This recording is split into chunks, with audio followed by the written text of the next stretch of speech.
yo le doy flash a eso.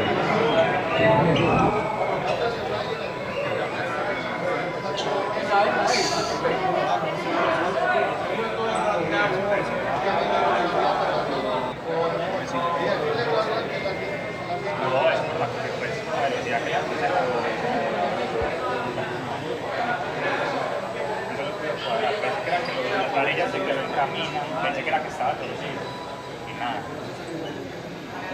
Es que estas de acá arriba no están tocadas, para mejorarla sería como ponerle algo acá que le encaje esta aquí como está esta.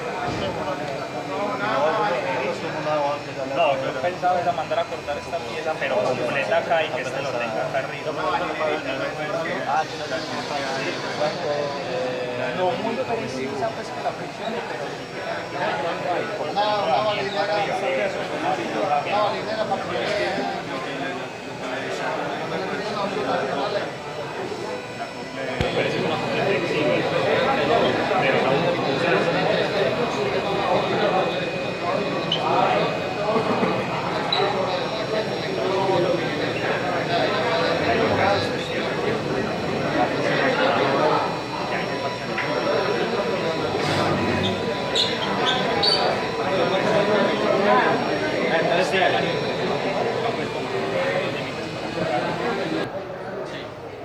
pero entonces píllalo acá, muestra.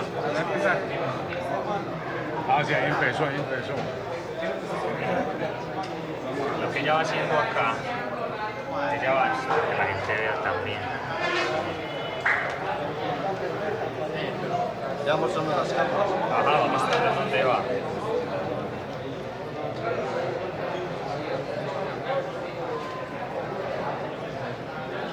Lo que hace alrededor de la pintura es eso, es una purga del extrusor para que las primeras capas, para que las capas salgan bien.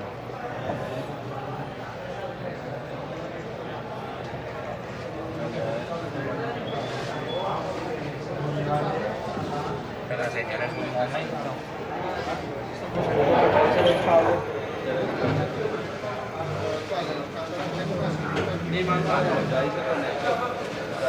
Ya está berraquito.